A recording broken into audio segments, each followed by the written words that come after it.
सिद्धार्थनगर जिले में चुनावी माहौल बुरी तरह से परवान चढ़ चुका है और बड़े बड़े नेताओं की चुनावी जनसभाएं इस मामले में लगातार हो रही हैं। इसी क्रम में आज उत्तर प्रदेश के मुख्यमंत्री योगी आदित्यनाथ ने जिले के कपिलवस्तु विधानसभा के बड़पुर चौराहे के बुद्धपीठ विद्या डिग्री कॉलेज में आज एक विशाल जनसभा को संबोधित किया। भाजपा प्रत्याशी श्याम धनी राही के समर्थन में जनसभा करके जनता से वोट मांगकर अपील की कि प्रदेश में दोबारा भाजपा की सरकार बनाने में सहयोग करें। जनसभा के दौरान मुख्यमंत्री योगी आदित्यनाथ ने जनता को संबोधित करते हुए कहा कि पहले की सरकारें धर्म देखकर बिजली देती थी और हमारी सरकार सभी का साथ सभी का विकास का नारा लेकर विकास कर रही है। यहाँ हत्या होने पर सपा के लोग हत्यारों के यहाँ जाते हैं, हमें हर महीने सिद्धार्थनगर जिले में आना पड़ता है। उन्होंने विपक्ष पर सिद्धार्थनगर शर्मा की रिपोर्ट।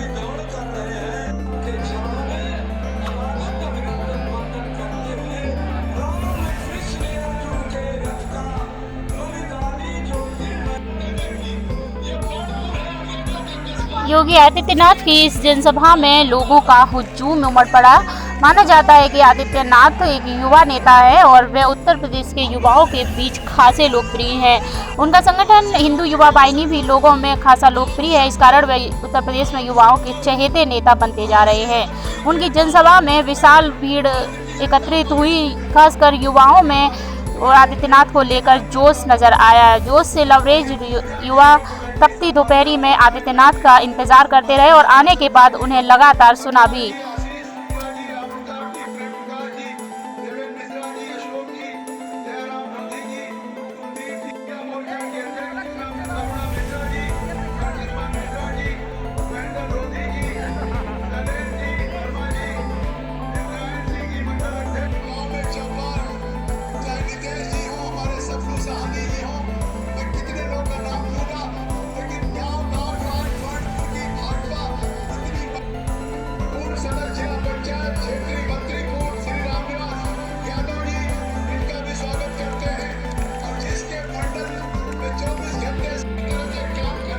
औपचारिकता नहीं, बल्कि सरकार इसलिए जो दमदारी के साथ विकास का कार्य भी कर सके, दंगाइयों को रोक सके, गरीबों के घर तक योजनाओं का लाभ भी दे सके और पेशेवर माफिया और अपराधियों को बुलडोजर से सही रास्ता भी दिखा सके।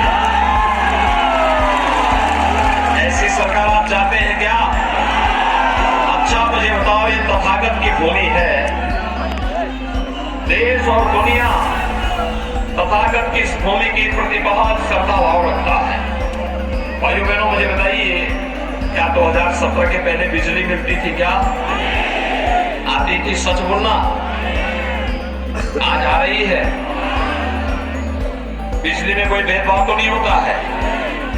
देखो, 2017 के पहले बिजली की भी जाती थी, उसकी भी मच्छर था। ईद और मुहर्रम में बिजली रहती थी, होली दीपावली में गायब हो जाती। सही बोल रहा हूं मैं? गलत तो नहीं बोल रहा हूं ना? देखो, मैं आया था इसी के बगल में आज से लगभग 7-8 साल पहले। 2 यादवों की हत्या हुई थी कि नहीं हुई थी? और समाजवादी पार्टी की सरकार थी। समाजवादी पार्टी के नेता जब आए थे, उनके मंत्री जब आए थे, हत्यारों के घर में गए थे। उन 2 यादव परिवारों के घर में नहीं गए थे। मालूम है ना?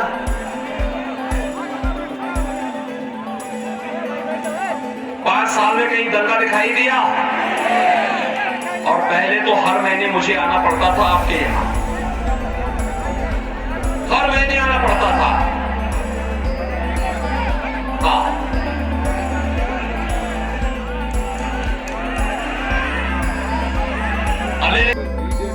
ताबड़तोड़ रैलियों की श्रृंखला में ओवैसी भी पीछे नहीं रहे। जिले में ओवैसी ने डुमरियागंज विधानसभा क्षेत्र के बयारा गांव में आज एआईएमएम प्रत्याशी इरफान मलिक के समर्थन में वोट मांगे।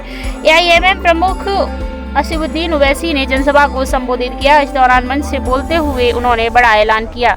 उन्होंने कहा कि यूपी में यदि भागीदारी मोर्चा की सरकार बनती है तो पहले 2.5 साल के लिए बाबू सिंह कुशवाहा को मुख्यमंत्री बनाया जाएगा, फिर 2.5 साल के लिए दलित समाज का मुख्यमंत्री बनेगा। इस तरह 3 उप मुख्यमंत्री भी बनाए जाएंगे। इसमें पहला अल्पसंख्यक समाज का होगा और दूसरा निषाद समाज का, तीसरा ओवैसी समाज का बनाया जाएगा।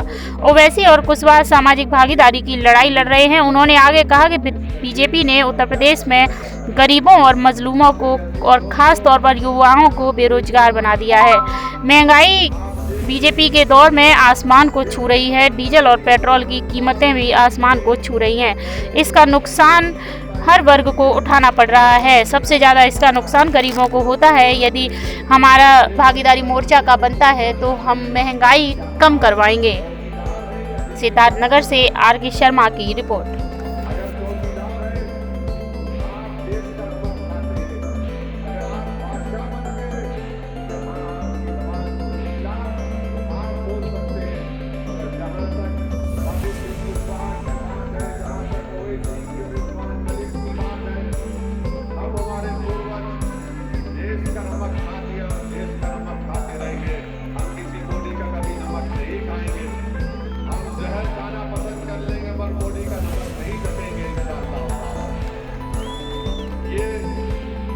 प्रधानमंत्री अब अपने आप को दिल्ली का बादशाह समझ रहे हैं। हम मोदी को बताना चाह रहे हैं बादशाह खत्म हो चुकी है, ये लोकतंत्र है, इसमें अम्बेडकर का बनाया हुआ संविधान है। अगर मोदी अपने आप को बादशाह समझ रहे हैं तो फिर यकीन जानिए वक्त आएगा जब दिल्ली में इतनी वीरान इमारतें हैं जो बताती है कि तारीख में किसी बादशाह का महल हुआ करता था। मोदी जी तैयार हो जाइए, आपकी इमारत भी वीरान होगी। मेरे अजीज दोस्तों और बुजुर्गों, वहीं पर उत्तर प्रदेश के मुख्यमंत्री क्या कहते हैं? उत्तर प्रदेश के मुख्यमंत्री कहते हैं कि मैं गर्मी निकाल दूंगा। तो वो क्या करते हैं? बिजली नहीं आती है, गर्मी निकाल दूंगा बात करते हैं। तो वो क्या करते हैं? गर्मी निकाल दूंगा, अरे मुख्यमंत्री मगर बोलेंगे मैं बिजली। 5 साल में योगी आदित्यनाथ के भाषण को निकालेंगे तो उसमें एक चीज आपको बड़ी नजर आएगी। वो अपनी हर जबान जो खोलते ना, मुहर्रम, मीलाद का जुलूस, कब्रस्तान, शमशान, ट्रिपल तलाक, पाकिस्तान, बस इससे आगे उनका दिमाग चलता ही नहीं। बस यही बात करते हैं। 80-20, 20-80, मई जून में बर्फ ला लूंगा। अरे क्या आप मुख्यमंत्री है, मौसम के वैज्ञानिक है कि मई जून में बर्फ ला सकता है? आप बिजली नहीं लाए, गांव में बिजली नहीं दिए, और आप कोविड की दूसरी महामारी में पूरे भारत में, टाइम्स ऑफ इंडिया अखबार लिखता है कि पूरे भारत में 19 लाख बच्चे अपने माँ बाप को खोए, और ये जो बच्चे यतीम हो इसका जिम्मेदार मोदी सरकार है। अगर नरेंद्र मोदी की सरकार 2020 अक्टूबर-नवंबर में वैक्सीन का ऑर्डर दे देती, जैसा कि अमेरिका और बर्तानिया ने जापान ने किया था, तो 2021 में 19 लाख बच्चे अपने माता पिता से महरूम नहीं होते। आप सोचिए थोड़ी देर के लिए। और वो जो बच्चे महरूम हुए उत्तर प्रदेश में भी है, तो यतीम हो चुके। हम उनके दादा दादी से, नाना नानी से, उनके रिश्तेदारों से पूछना चाह रहे हैं कि क्या ओवैसी सच नहीं कह रहा है? अगर उनको वैक्सीन मिल जाती तो उनकी माँ, उनका पिता नहीं मरता। मगर आज मोदी सरकार की गलतियों की वजह से देश में 19 लाख बच्चे यतीम हो चुके हैं।